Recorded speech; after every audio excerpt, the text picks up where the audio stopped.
Hi friends, ஒரு அட்டகாசமான chicken gravy எப்படி பண்ணுறது பார்க்கலாம் வாங்க. சிக்கன் நல்லா கழுவி எடுத்துக்கோங்க. தேவையான பொருட்கள்: வெங்காயம், தக்காளி, கருவேப்பிலை, இஞ்சி பூண்டு பேஸ்ட். பெருசாக கட் பண்ணியிருக்க வெங்காயம் தக்காளி பேஸ்ட் பண்ணி எடுத்துக்கலாம். இப்போ கடாயில் எண்ணெய் ஊற்றிக்கோங்க. எண்ணெய் நல்லா காஞ்சதும் ஹோல் ஸ்பைசஸ் போட்டுக்கோங்க. பட்டை, லவங்கம், பிரிஞ்சி இலை, சோம்பு எல்லாம் ஆட் பண்ணிக்கோங்க. அப்புறம் வெங்காயம், கருவேப்பிலை ஆட் பண்ணிக்கோங்க. இப்போ நம்ம பேஸ்ட் பண்ணி வச்சுருக்கோம்ல, அந்த வெங்காயம் போட்டுக்கோங்க. போட்டு நல்லா வதக்குங்க. அந்த வெங்காயம் நல்லா பொன்னிறமாக வரணும். பொன்னிறமாக வர வரைக்கும் வதக்கிட்டு அதுக்கப்புறம் இஞ்சி பூண்டு விழுது போட்டுக்கோங்க.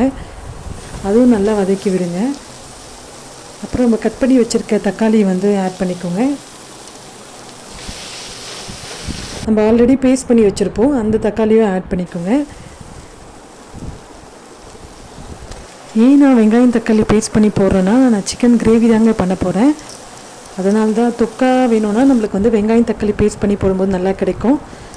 அப்புறம் உப்பு போட்டுக்கோங்க, தேவையான அளவு உப்பு போட்டுக்கோங்க. இப்போ நம்ம கழுவி வச்சுருக்க சிக்கன் போட்டுக்கலாம். போட்டு நல்லா கலரி விடுங்க. இப்போ மஞ்சத்தூள் போட்டுக்கோங்க. மஞ்சத்தூள் எதுக்கு போடுறோன்னா, சிக்கனுடைய பச்சை வாசனை வராது, அதனால தான் மஞ்சத்தூள் போடுறோம். நம்ம கழுவும் போது மஞ்சத்தூள் போட்டிருப்போம், மஞ்சத்தூள் உப்பு போட்டு ஊற வச்சுருப்போம். இப்பயும் மஞ்சத்தூள் போட்டுக்கோங்க. இப்போ காரம் ஆட் பண்ணிக்கலாம். நான் 3 ஸ்பூன் மிளகாத்தூள் போட்டிருக்கேன். உங்களுக்கு எந்த அளவுக்கு வேணுமோ அந்தளவுக்கு மிளகாத்தூள் போட்டுக்கோங்க. போட்டு நல்லா மூடி வச்சுருங்க. இப்போ பாருங்கள், சிக்கனில் நல்லா மசாலா ஊறி இருக்குது. இந்த டைமில் நம்ம தேவையான அளவு தண்ணி ஊற்றிக்கலாம். நான் கிரேவி பண்ணுறதுனால திட்டமாக தண்ணி ஊற்றிருக்கேன். தண்ணி ஊற்றிட்டு ஸ்டவ் ஹையில் வச்சு மூடி வச்சுருங்க. இப்போ பாருங்கள், சிக்கன் நல்லா கொதிக்குது. இந்த மாதிரி நல்லா கொதித்து வரணும். அப்போ நல்லா நல்லா கலரி விடுங்க. சிக்கன் வெந்திருக்கா நம்ம இப்போ பார்க்கலாம்.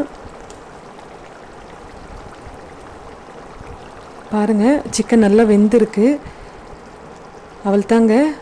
இப்போ சிம்மில் வச்சுடுங்க. சிம்மில் வச்சதும் பாருங்கள், எண்ணெய் நல்லா பிரிஞ்சு வந்திருக்கு. இந்த டைமில் நம்ம கொத்தமல்லி போட்டு இறக்கிடலாம். அப்படியே side by side fish fry ready பண்ணிட்டு இருந்தேன். ஃபிஷ் ஃப்ரை மசாலா ரெசிபி வேணும்னா கீழே கமெண்ட்ஸில் சொல்லுங்கள், நான் உங்களுக்கு ஷேர் பண்ணுறேன். ரொம்ப சிம்பிள் தான், டேஸ்ட் அருமையாக இருக்கும்.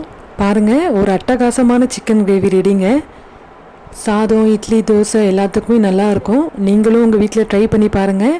இந்த vlog உங்களுக்கு பிடிச்சிருந்தால் லைக் பண்ணுங்கள், ஷேர் பண்ணுங்கள், மறக்காமல் சப்ஸ்கிரைப் பண்ணுங்கள். பாய்.